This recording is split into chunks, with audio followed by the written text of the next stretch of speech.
2, 3, 4.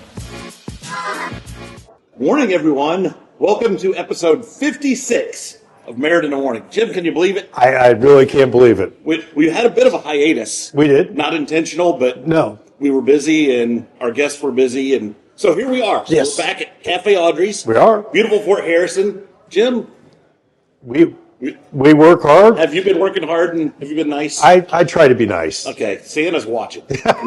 So he's, even though it's the middle of the summer, he's keeping tabs. So, welcome. Today we're going to be talking golf, but first we got to do a little bit of business. Yes. Thanks to Stockyards Bank and Trust. Mm-hmm. They've been a longtime sponsor of our show. Hey, aren't they the first sponsor? I believe they were the first sponsor. Yeah, uh-huh. I mean, them and Honey Baked Ham came on board close. Right but there. Yes, I believe Stockyards was number one. Mm-hmm. So they've got locations.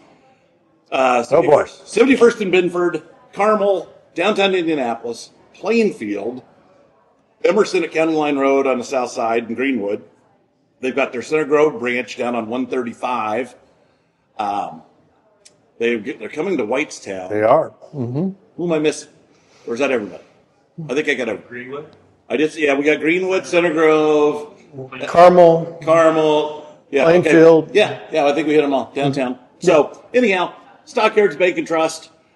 They've got money to lend. They do. If we learned anything, because they invited us. Have we had an episode since we went to the breakfast that they invited us to? Yes, we have. But Okay, but we learned a lot. we did learn a lot. We learned that they've got money to lend. And they've got great economists. And so it's a full-fledged bank. I learned a whole lot. Yeah, and I was happy that the world is right, and they gave a good positive forecasts. Yep, I agree. So also want to thank the Honey Baked Ham Company. Yes. Locations at 96th in Michigan and Greyhound Pass in Carmel. Jim, you know what they're celebrating? 30 years of being in business. Oh, Cobb's. Oh, The Cobb family. That's a lot of ham they've sold. And to celebrate 30 years of being in business, they have rolled back several of their prices to 1995 pricing. That is incredible. So- And they have, it's not going to shock you, but they have different types of mustard. Sweet mustard. One? Yes. They have a different type of honey mustard. And I tried it last time, and it is delicious. So they are great folks. So they have honey mustard. They have more than just ham too. Turkey, and chicken, and all sorts. Chocolate They've got all the cake. sides, chocolate cake. So you can eat in. You can do carry out. They also And it's not just a ham you can buy, but what I do is I go in there and buy a pound of ham, and it's sliced, and it's the same as it comes off a big ham that you think about at Easter or Thanksgiving or Father's Day. so that lasts you about 24 hours. Yes, a couple sandwiches. So, all right, on with the show. Yes. Our guest today, Mike David, Executive Director of Indiana Golf. You just moved to Lawrence. We did just move to Lawrence. We're excited to be here. Love the new facility, and we're in a good place right now. Wonderful. So welcome. So for our viewers, give a little bit of the timeline of where you had been and how you ended up coming to Lawrence. So you're actually you're at the Fort Golf Course, technically on state park property, I believe. Yeah. So our office was headquartered in Franklin at the Legends of Indiana for 25 years.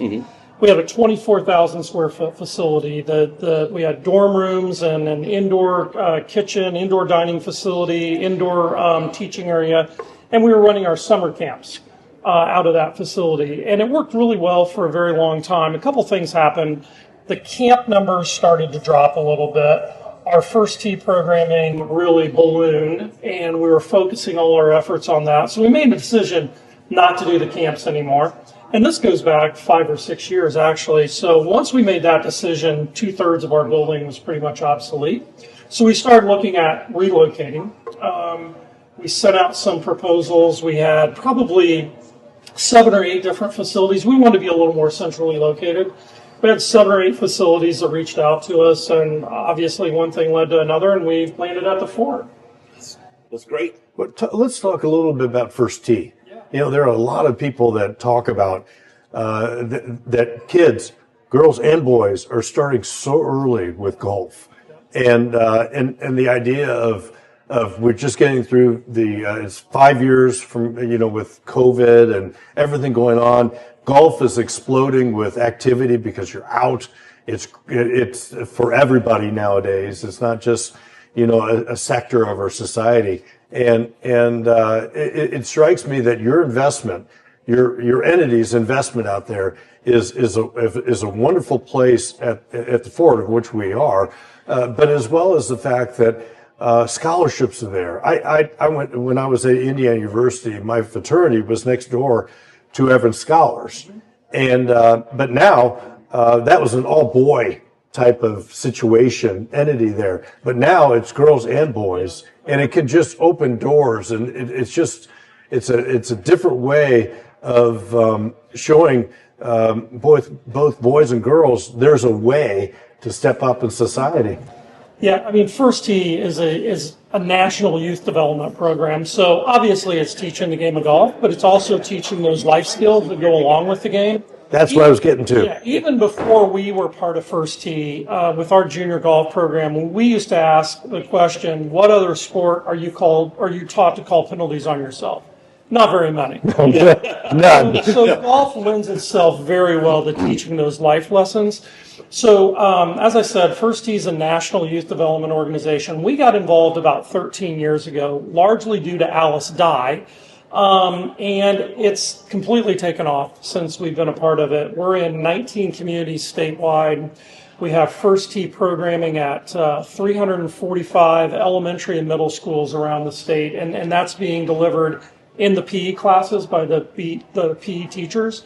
We're now at 80 golf courses. We're at 59 in 2024. We've already hit 80 in 2025 where we have First Tee programming. And in 2024, we reached about 124,000 kids statewide with First Tee. So it's a tremendous program. I kind of liken it to the scouting program. You come in at the base level and your goal is you want to be an Eagle Scout. First Tee, you come in at the base level and you want to achieve ACE status. So there's something for the kids from the time they're 7 to the time they're 18. And it's really just trying to engage them, extracurricular things they can do, a lot of academic benefits, but just, yeah, it's a tremendous program. And obviously we've seen great growth here in Indiana without a doubt. Now, did you say how many kids do you have signed up for the summertime?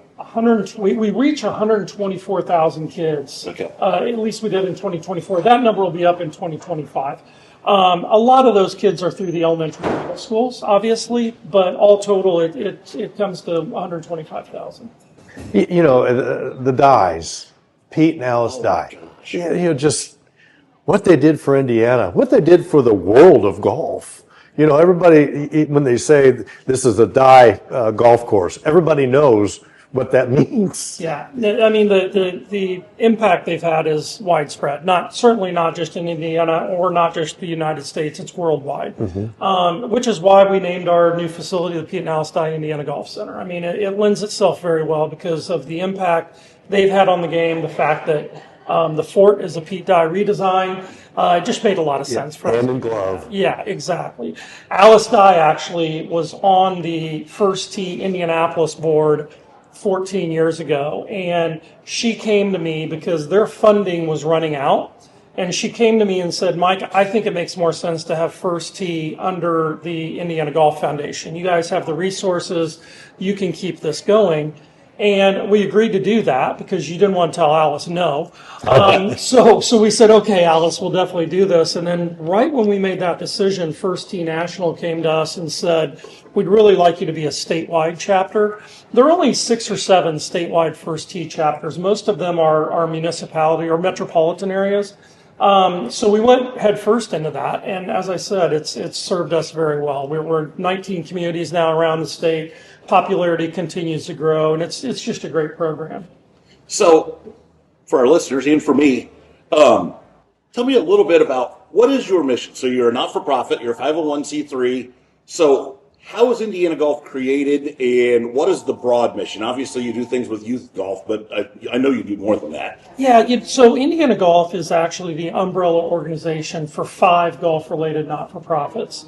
And that's very unique. If you go to some of the other parts of the country, let's go to Michigan, for instance. You have the Michigan section of the PGA. You have, the Golf Association of Michigan. Superintendents Association separate. Everybody's kind of separate, doing their own thing. Here in Indiana, since 1972, we've had the joint relationship between the Indiana Golf Association and the Indiana PGA. Over the years, that's expanded to include the Indiana Golf Foundation, which I've mentioned, which is our charitable side. We recently brought the Indiana Golf Course Superintendents under our umbrella about 3 years ago, and then about a year and a half or 2 years ago, we brought the Indiana High School Golf Coaches Association under our umbrella. So we look at Indiana Golf, the umbrella organization, as kind of the vital hub for golf in Indiana. We really want to be one-stop shopping when you talk about golf. And I think to a large degree we've succeeded in doing that. When you ask Brad about, what the mission is, I think our mission is just simply to market, grow, and develop the game of golf. And whether that's through an Indiana Golf Association program or an Indiana PGA program or an Indiana Golf Foundation program, ultimately that's really kind of what we're here to do. Now, people like Steve Sterrett, Yeah. And Thad Miller, as well as Patrick Rogers, those icons in the golf community, their success, their contributions, their place in Indiana golf world, how big is that? Well, not just those three guys, which have done a lot. Obviously, Patrick's very successful on the PGA Tour. He came up playing in our junior golf program, and to see, that's not why we run our program, but it's kind of a nice byproduct. Well, you can point towards it. Yeah, sure. to see an Adam Schenk or a Patrick Rogers or someone like that make it. And Schenk went to Purdue, but he's actually a Hoosier. He's a Vincennes guy and played in our junior program, won our state amateur. Obviously those guys play a role from an exposure standpoint and saying, all right, look, this is something you can strive toward. And having that exposure on a national telecast of an event when they say this person's from Indiana is pretty cool for us. That is cool. Yeah. But when you talk about like Thad Miller, Steve Sterrett, and all the other volunteers, we have 6 different boards of directors that we work with through Indiana Golf. So we've got a lot of volunteer board members, and the time commitment they give, whether it's, for whichever of the associations, is significant.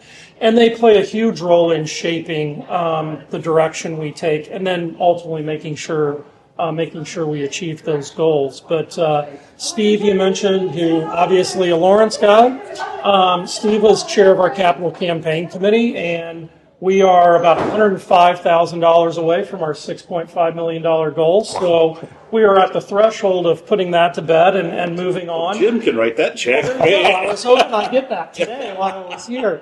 And then Thad, Jim, I mentioned to you earlier, Thad Miller was an intern of mine 35 years ago. If you're in a position long enough, you see these things come full circle. But then I hired him full time, and then he got out of golf, and now he's past president of our Indiana Golf Foundation. So that's kind of definitely a full circle moment there. That's wonderful. Relates to Thad. But both of those guys, along with many others, have had a big impact on helping us raise money, helping us decide on what direction we need to take, making some key strategic planning decisions for us along the road. So now, when you say you're out promoting golf, through the 80s, golf kind of promoted itself. I remember that they were saying that there was a new course that opened basically every day. Yeah. And that's kind of slacked off a little bit. I know, for me, I golfed when I was in high school, junior high, but not seriously, not competitively. And it really wasn't until I was in the professional world I realized I should have put a lot more effort into golf when I was young, because that's the one sport you truly play until you're 80. Play it forever. Or beyond. Whereas, whenever you suit up for the last time in high school football, that's probably the last time you're ever going to play competitive football. My dad was still playing when he passed away when he was 90. So we truly promote it as it's a game for a lifetime. Mm-hmm. And as you said, Brad, some of those other sports are going to run out their course, and you're probably not going to be playing football when you're 60. Yeah. But it's truly a golf for a lifetime, without a doubt. And the benefits from business standpoint, from personal relationship standpoint, is obviously huge as well. But you mentioned, in the 80s and early 90s, we were seeing a lot of golf courses being built. And to the point that the market really got saturated. And then you went through a little bit of an economic downturn, and then COVID hit. And you hate to look at COVID as having positive impact on anything, but you can't deny that it really pushed a lot of people to the game of golf. It was one of the few kind of safe places you could go during that time period. And fortunately for us here in Indiana, the courses were open, which really helped because that drove a lot of people to play golf, and it was a safe place for them. And I think that a lot of people went back to the game. A lot of people were introduced to the game for the first time. And what that has done is just lead us to where we are today, which, we've got huge numbers out there right now. And I think those will be sustained. I think that the people that have come back to the game enjoy it, and they're going to keep playing. I think a lot of companies will continue with some kind of hybrid work schedule, and I always joke that it's easier to sneak out of your house than your office to go play 9 holes in the afternoon.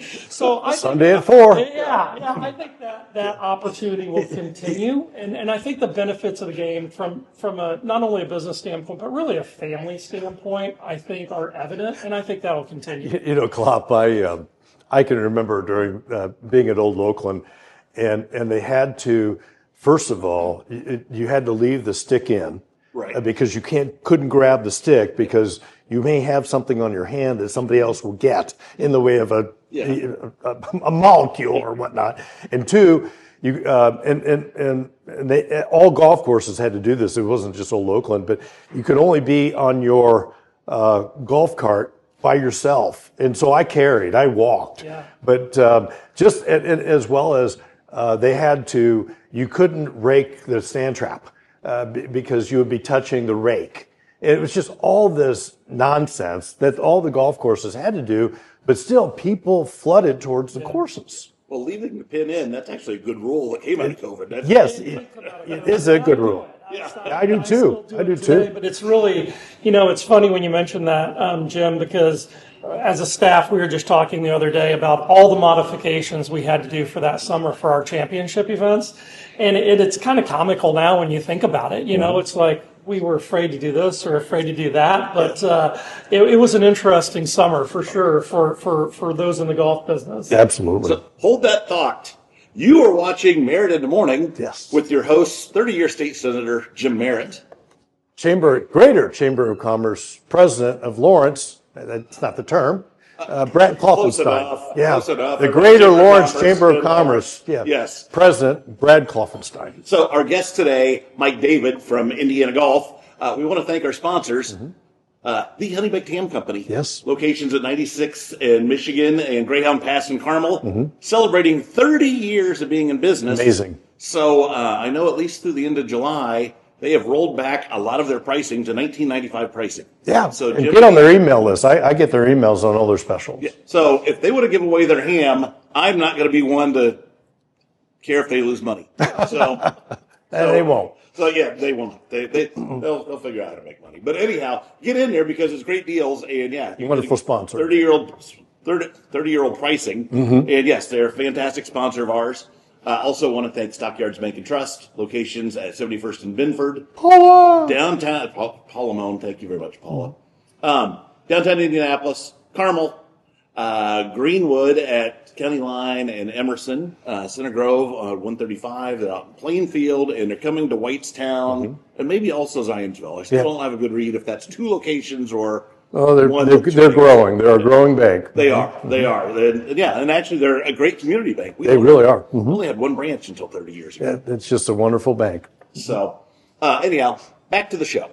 So, Mike, let me ask you. When did you start playing golf? Yourself? Yeah, so I started probably when I was 7. Yeah, I started in 4th grade. We had a par 3 course in Columbus where I grew up, and that's kind of where I started playing. But really, my dad played at Otter Creek. And I would go out with him, and I'd spend more time. He had a pull cart at the time. They're push carts today, but back then you pulled them, and I would ride on his clubs. And then every now and then I'd get off and hit a shot or two. I don't know how all of his clubs weren't bent that year, but yeah, that's how I got my start, is just hanging out with my dad, my brother, my brother-in-law, and then it's a love. Eventually started playing. For you. Yeah, I mean, obviously a passion for me. I mean, I played golf at Ball State, and then fell into this job 35 years ago and have been here ever since. So obviously it was a good fit for me, and I like what I'm doing. So it's worked out well.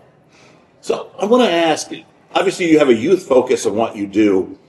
Golf has traditionally been thought of as kind of a upper echelon type of sport.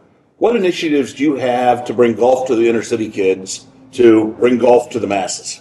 Yeah, so great question. It is a great question. We did our second economic impact study in 2022, and what we found in that, first of all, golf is big business in Indiana. It employs 23,000 people. It's a little over $1 billion industry. But what we found out from that is Indiana's in the 80 percentile of affordability and public golf. So it bodes well for golfers in Indiana that the perception is it's expensive, it takes too long. Really not the case, especially here. Maybe if you're in a major metropolitan area, but really not here. So there are plenty of opportunities to play. We have a couple different initiatives in place right now. First of all, from the junior standpoint, the fact that we're in 345 elementary and middle schools, I mean, we're in 44 IPS schools, so we are hitting all demographics with First Tee. And we make First Tees open to everyone. I mean, we're not necessarily targeting a certain population, but we want to make sure that kids understand golf is accessible. We can make it affordable for them through programs like First Tee and Youth on Course. It's very accessible for kids. So it's affordable. It's there for them. We just need to get the word out that it is something they can do. From a casual golfer standpoint, we have a couple different programs. We're really doing more with some of the women's groups around the state, trying to get in front of them about, hey, we offer some Sunday events that are scramble events. So they're not, your typical state am competitiveness wise. Just trying to introduce more men and women to some casual golf opportunities. But when you look at the numbers, I mean, Indiana's got about 550,000 golfers. So there are a lot of people that are already 500,000 people. Are playing golf. And I will touch on, I mean, it's not, mainstream golf, but when you look at the 5-irons and the Top Golf and the back nines, those are introducing the game to a whole new population. I mean, it's like a Saturday night at a bar if you go to a Top Golf. And people are at least getting a taste for golf. And I don't know what percentage transition to actually playing, but the fact that they've got a club in their hands and they're having a good time, we think is a positive, So I think all of that's good. Klopp, I'm embarrassed to tell you this, but I have never had a new set of golf clubs. My mom went to the next to new shop and got my clubs for me when I was 7 or 8 years old. And it just started from there. I've been, I bought used clubs and whatnot. And sometimes I always thought the barrier for people to play is equipment. Is that the case anymore, or is it play it against Sam? Or buying how do you outfit those that really don't have the means to?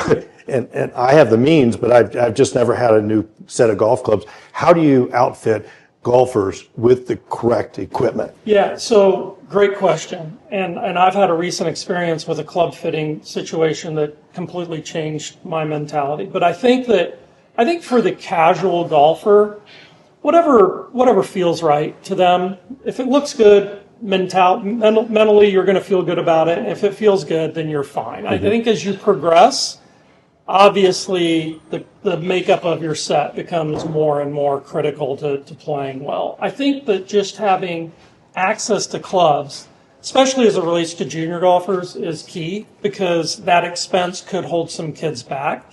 So we do a couple different things. We've got scholarship programs in place, so we're making sure those First Tee kids or any other kids have equipment if they need it. We get a lot of adult clubs donated to us. And, the old school thinking was, you cut them down and give them to a 10-year-old and they're fine. They're not, because the weight's different. It's not built for a junior golfer. But there are a couple different companies out there that will take those clubs and sell them. We get the money for them. And then we turn that back into buying junior sets because we have access through several companies where we can get junior sets at wholesale costs. And then we'll warehouse them. And as we hear of kids in need, then we'll provide them those clubs. And I will tell you guys that I know there are a lot of golf professionals around the state of Indiana that have been doing the same thing for a long time. I mean, I continually hear those stories that, you know what, I've got this junior set that, this child outgrew. I'm going to let you use it, but you have to give it back when you're done and you grow into the next set. And they just keep passing those clubs down. And a lot of those kids grow so quickly, they're hardly used before the next one gets to use them. So they're almost like new. But there are definitely a lot of opportunities out there to get the equipment if that's kind of the stumbling block.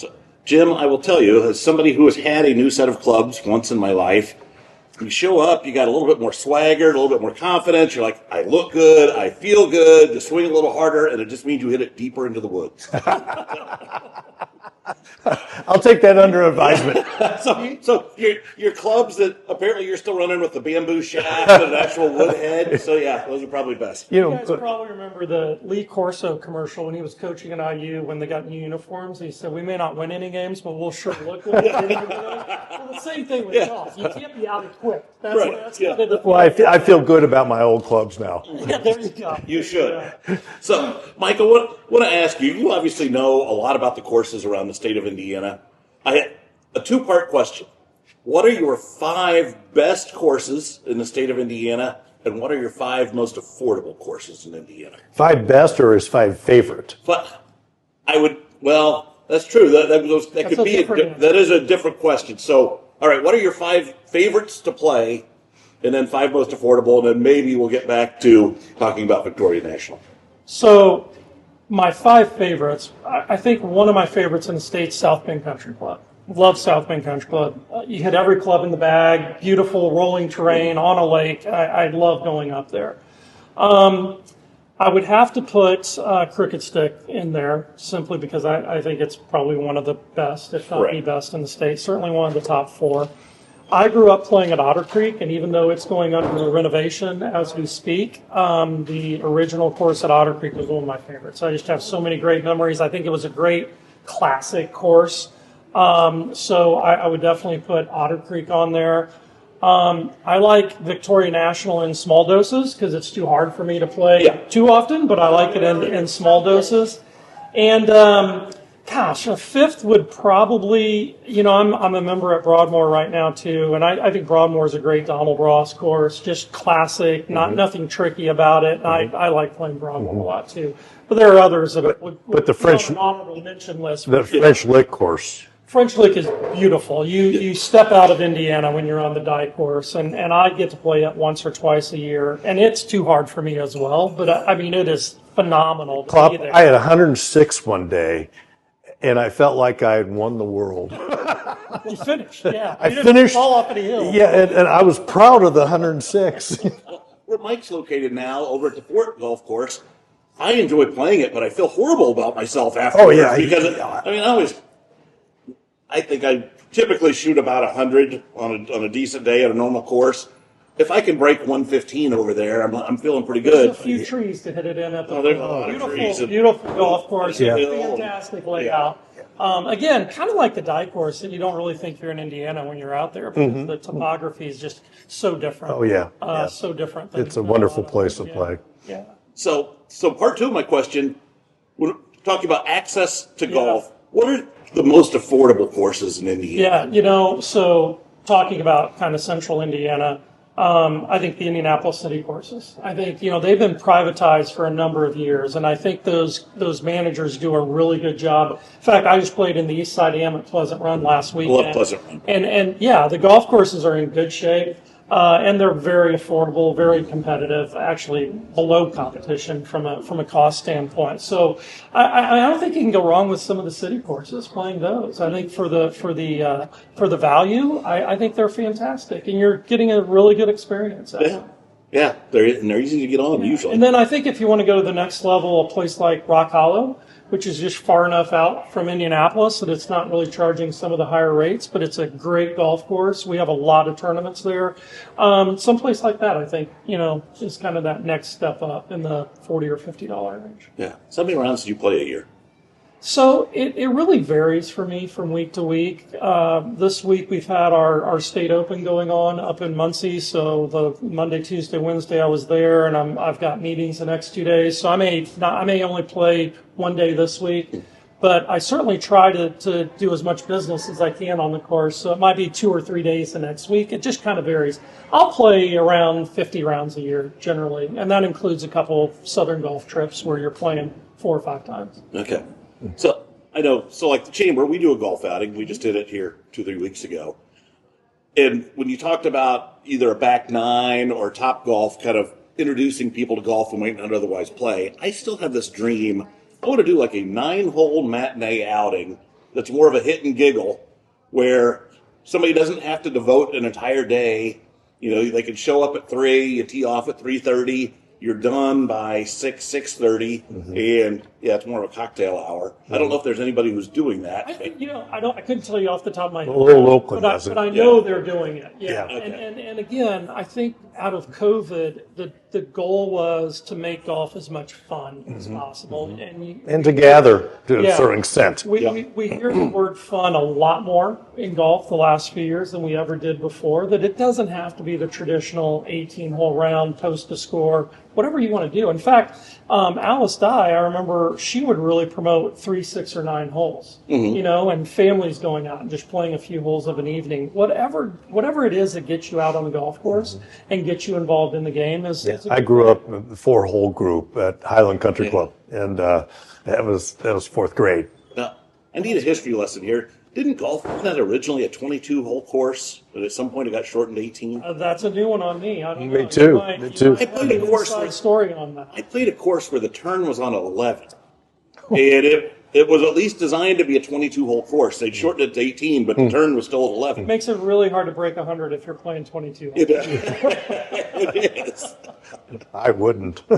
I'm not sure I would either. 22 holes. So before we wrap up, I got to ask, just because I want to hear, what were the advantages of being to Lawrence? I mean, what was the deciding factor in saying? And we love having you here. Yes, exactly. Thank you for being here, Lawrence. So I think it was a combination of things. I think our Indiana Golf Foundation board, which is ultimately the group that made the decision, went back to a few key things. I think they liked the partnership with the state of Indiana that the Fort brought. Certainly the fact that it was a public golf course, accessible to everyone, because we had a couple private clubs that wanted us to be on site too, and we just like the public side of things, and the fact there was a Pete Dye redesign. I mean, we kind of decided early on what we wanted to name our building, and having us located at a Pete Dye course, I think, was significant as part of the decision process. So probably those 3 things more than anything else, and the location that they gave us to build our building is fantastic, and I think it's going to be a great partnership, and we look forward to being there for a long time. I don't plan on making another move. I know. Yeah. Good. Well, it's just, it's wonderful because when I was a state senator, you always had members of Congress wanting a post office in their district, and it to be almost named after them. Here, it was wonderful having a state park, a reuse authority that really did a good job of reusing an Army base, as well as having a great golf course. And just the amenities here and your operation just adds to it. And we're so happy that you're here. And we appreciate everything that your organization brings to Lawrence. We're happy to be here as well, and we definitely want to be a great community partner. It's kind of exciting for me. My dad was retired Air Force, so 50 years ago, we would come up here and go to the commissary and the PX and come up here for our shots annually. So I've been coming to the fort for a very long time, and now kind of a full circle moment for me. My office is here, and it's a great place to come to work every day, without a doubt. Now, your building, do you guys have public space? Yeah. So our building is about 14,000 square feet. We're open 8:30 to 4:30 Monday through Friday. And in addition to our administrative space, we've also got the Indiana Golf Hall of Fame housed there. So a lot of monitors, a lot of touch screens, a lot of interaction.